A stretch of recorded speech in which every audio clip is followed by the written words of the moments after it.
All right, here's George. I'm very glad you won that fight, Matt, but I'm not impressed by your performance, and I look forward to fight you in the near future.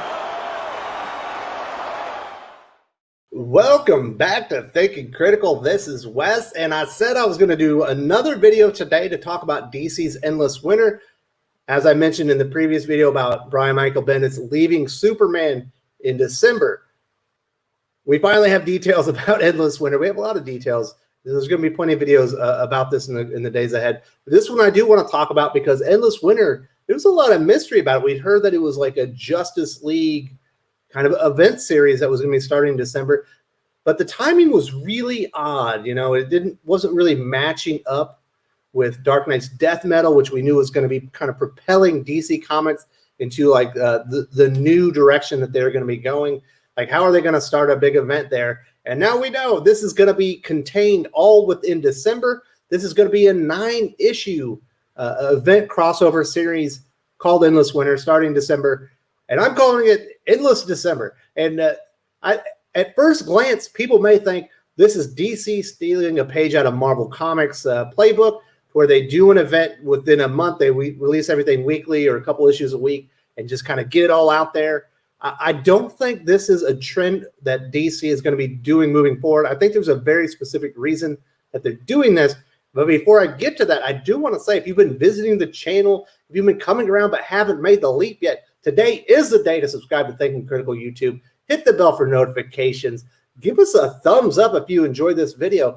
Give me an enormous thumbs down and let me know that you don't want me flying these videos solo. If you don't, either way, I would love to hear your feedback, what your thoughts are on Endless Winter and DC Comics doing a 9-issue, event series all contained in 1 month. Certainly, it's different, a different strategy for DC. But like I mentioned, I do think there's a reason. We know that we've been hearing all these creative team changes kind of starting October, November. We expected we would see more this December, but we're really not. And I think we're in a holding pattern, and that's what they're kind of treating December as. They do have a permanent writer, obviously, on Wonder Woman as Mariko Tamaki. They do have a permanent writer on Detective Comics, Batman, those series. But there's a lot of other series where we're losing the creative teams. Obviously, Justice League has had a few different writers. Joshua Williamson's leaving The Flash, and some of those characters. And I think they're in a holding pattern here before they relaunch the titles with new creative teams in January, following the end of Dark Knight's Death Metal, the big event going on right now from Scott Snyder and Greg Capullo. And I believe that's what all of this is. I think we are going to learn who these creative teams are this weekend, so I would expect a video on the channel probably Sunday with either Yule or Dylan from the Real Comic Book Gamer talking about the new creative teams. I'm expecting those announcements at DC Fandom. But let's cover what this Endless Winter event is. Some people speculated it might be the return of the character Endless Winter. That is not the case. Another character that was a prime suspect would have been Mr. Freeze. That's not the case. But we have been told it is a returning character. But here in the solicitations, we find out the first issue, Chapter 1, is Justice League Endless Winter #1, written by Andy Lanning and Ron Marz.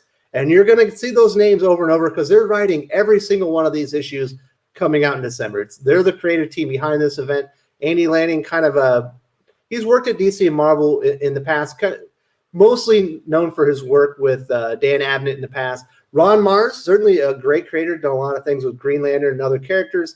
Kind of an asshole, not my favorite person in the world. Comes off as even worse than a curmudgeon. Like I said, he's just kind of an asshole. So he's not my favorite creator. Don't know that I'll be joining in for this event. It depends on what the mood is, and if the viewers want me to read Endless Winter and review the issues here on the channel, obviously I will do it. If it's lukewarm on it, I'll probably pass. But the first issue is illustrated by Howard Porter, Justice League Endless Winter #1, and we find out the name of the character that's going to be coming through here. It says, the Justice League encounter an extinction-level global storm brewing at the former site of the Fortress of Solitude.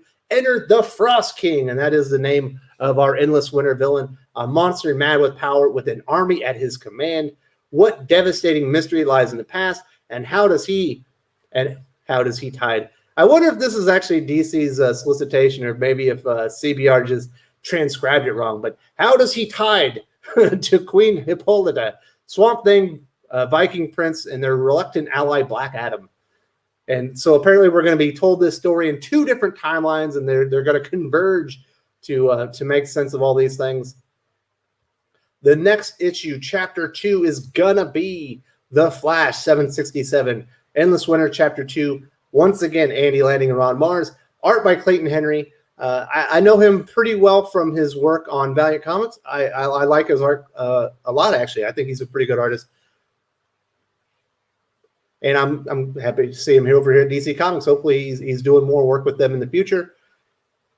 Is there anything interesting here? With the planet losing hope, the Flash and Kandok's ruler must find a way to work together, while a story from Black Adam's past reveals his connection to the threat. So this is obviously, what is he, the Frost King? I think he's the Frost King. It was a silly name. Yes, the Frost King is a character from Black Adam's past. And issue 3 is gonna be Superman Endless Winter #1. Art by Phil Hester and Andy Parks. Is this frozen onslaught too much for the Man of Steel, or can he stop it before it rampages across the chilling wasteland the world is becoming and reaches civilization?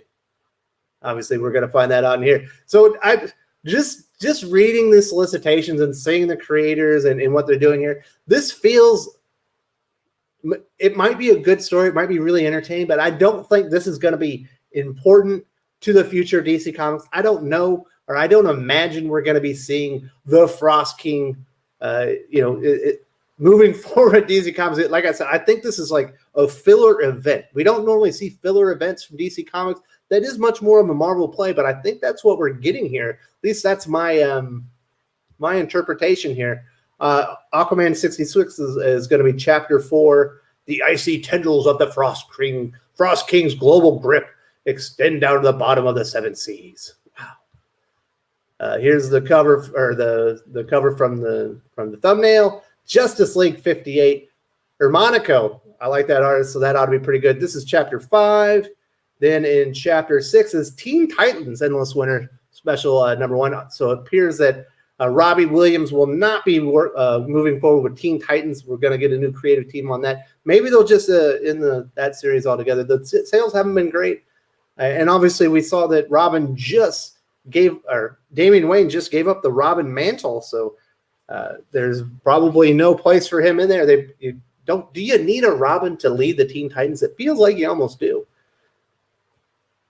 And then in Chapter 7, it's Justice League Dark 29. So I imagine that we will be getting a new permanent artist on the Justice League Dark moving forward. What is Chapter 8? Oh, Black Adam Endless Winter.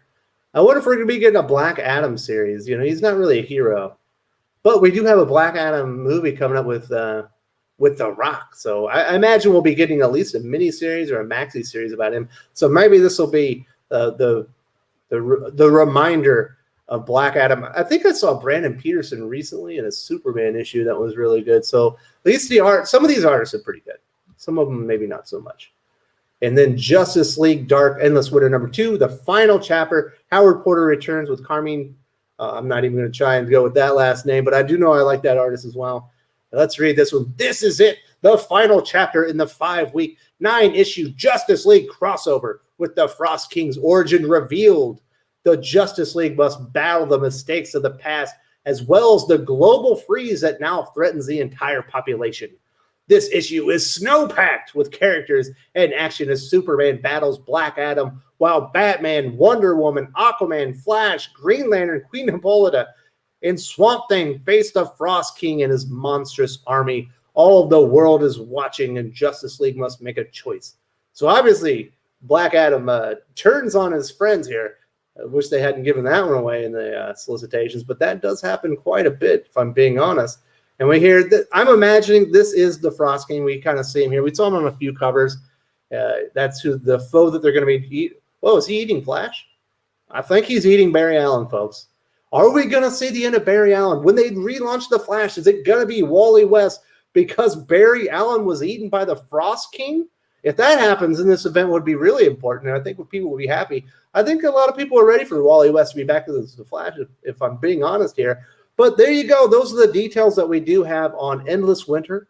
Still a bit of a mystery, but we know we're getting a new villain, apparently from Black Adam's past. He's called the Frost King. Not the most original name in the world. I imagine this is going to be some character that we've heard of, but long forgotten. And like I said, this is a holding pattern. It's quite apparent. They're going to be relaunching all these series with new creative teams starting in January after we learn the fate of the DC universe in the pages of Dark Knight's Death Metal. This is a holding pattern, and typically individual comic issues sales aren't great in December. The trade paperbacks sell very well because people are giving them as gifts and stuff like that. I mean, I think last year they might have even basically skipped the week of Christmas. So there's maybe 20 comics came out, throughout the entire industry. That's how I found.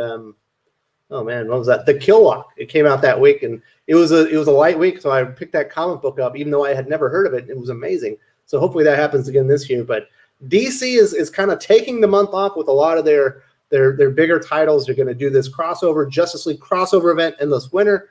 I don't think the stakes in this are going to be all that important. We still have Dark Knight's Death Metal wrapping up at that time, and I think this is just to do something while they get ready to relaunch the DC universe moving forward. That is my take on it, at least. Of course, I could be wrong.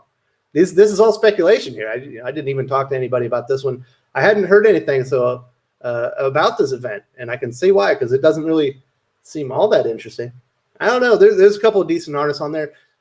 I'm not a Ron Marz fan, but if you want me to review this event series in December, it's probably going to be a light month for news and comics anyway. Let me know. I'll review whatever comes out each week if that's what you guys want. But I need to hear it in the comments section. Definitely I need the feedback telling me this is what you want. Otherwise, I will plan on skipping this. 9 issues. How much are these comics anyway? What's the price?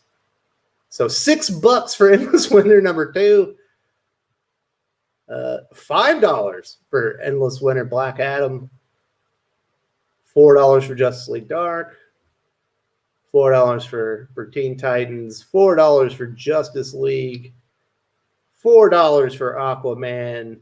$4 for Superman. $4 for Flash. $5 for Justice League Endless Winter #1. That should be the start of it. So 9 times 1 to 36 plus 2. Okay, so $40 for this event. So if you want me to spend 40 hard-earned dollars on this event, let me know, because I'm not going to do it on my own. If you don't want it, I ain't doing it. But that'll basically wrap up my coverage today of Endless Winter coming out in December, as well as I am calling it, the Endless December event. It seems to be pretty pointless, other than to just have comics in the store while they wait to actually relaunch them with the real creative teams and move the real characters forward in the DC universe. Obviously, all these characters are going to be in the Dark Multiverse fighting Perpetua and Superman, Superboy Prime, and the Anti-Monitor and Darkseid and the Batman Who Lolls and the Robin King. They're not really here. This is a lot like Elseworlds type of stuff is the way I kind of take it. So won't be a priority unless you make it a priority. So let me know what you think. That'll be it. Thanks, folks. Thank you for joining me. I hope you all have a great day, and I'll see you later. If you enjoyed this video, please give it a like. I would appreciate it very much. It helps us attract more views for the channel. Subscribe for future commentary, comic book news, and reviews. And don't forget to ring the bell for notifications. If you want to talk comics, movies, and much, much more, you can follow me on Twitter at Wes_from_TC. With that, Salamat Po, and I'm out.